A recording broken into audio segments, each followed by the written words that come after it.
Iktomi and the Fawn. In one of his wanderings to the wooded lands, Iktomi saw a rare bird sitting high in a treetop. Its long, fan-like tail feathers had caught all the beautiful colors of the rainbow. Handsome in the glistening summer sun sat the bird of rainbow plumage.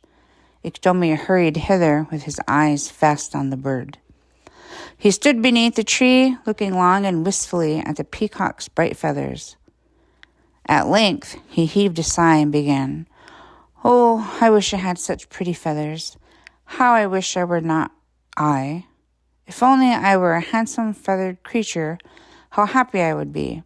I'd be so glad to sit up upon a very high tree and bask in the summer sun like you," said he suddenly, pointing his bony finger up toward the peacock, who was eyeing the stranger below, turning his head from side to side. "I beg of you, make me into a bird with green and purple feathers like yours," implored Iktomi, tired now of playing the brave and beaded buckskins. The peacock then spoke to Iktomi. "I have a magic power.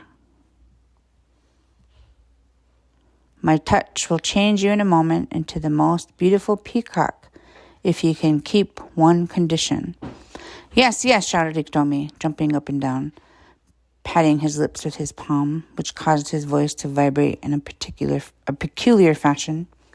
"Yes, yes, I could keep 10 conditions if you only would change me into a bird with long, bright tail feathers. Oh, I am so ugly. I am so tired of being myself. Change me, do." Hereupon the peacock spread out both of his wings, and scarce moving them, he sailed slowly down upon the ground. Right beside Iktomi he alighted. Very low in Iktomi's ear, the peacock whispered, "Are you willing to keep one condition, though hard it be?" "Yes, yes, I've told you 10 of them if need be," exclaimed Iktomi with some impatience.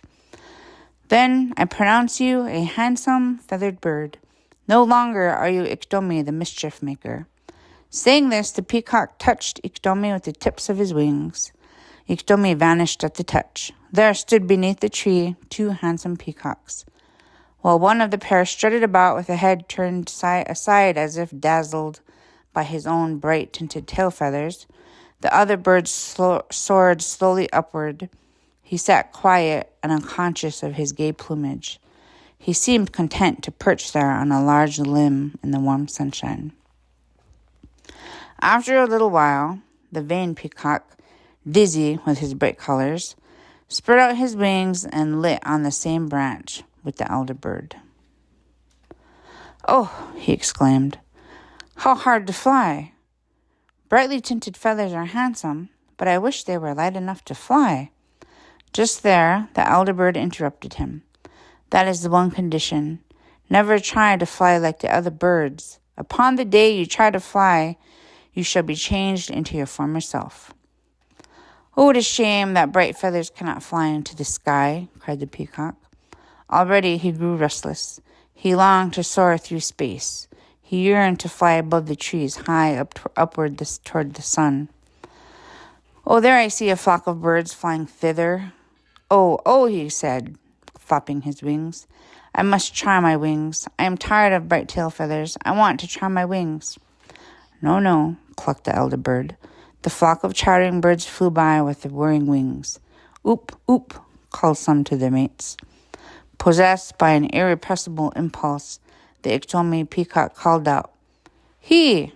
I want to come! Wait for me!" And with that he gave a lunge into the air.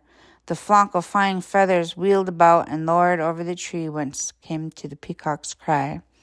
Only one rare bird sat on the tree, and beneath, on the ground, stood a brave in brown buckskins. "I am my old self again," groaned Iktomi in a sad voice. "Make me over, pretty bird. Try me this once again," he pleaded in vain. "Old Iktomi wants to fly. Ah, we cannot wait for him," sang the birds as they flew away.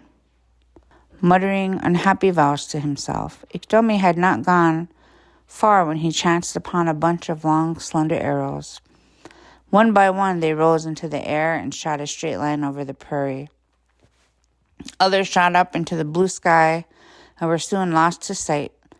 Only one was left. He was making ready for his flight when Iktomi rushed upon him and wailed, "I want to be an arrow. Make me into an arrow. I want to pierce the blue sky overhead, the blue overhead. I want to strike yonder summer sun in its center. Make me into an arrow." "Can you keep a condition? One condition, though, Hearted Bee," the arrow turned to ask. "Yes, yes," shouted Iktomi, delighted.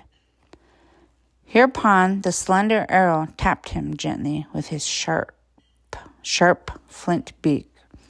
There was no Iktomi, but 2 arrows stood ready to fly. "Now, young arrow, this is the one condition. Your flight must always be in a straight line. Never turn a curve nor jump about like a young fawn," said the arrow magician. He spoke slowly and sternly. At once he set about to teach the new arrow how to shoot into a long straight line.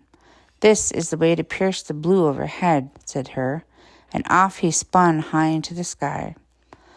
When he was gone, a herd of deer came trotting by. Behind them played the young fawns together.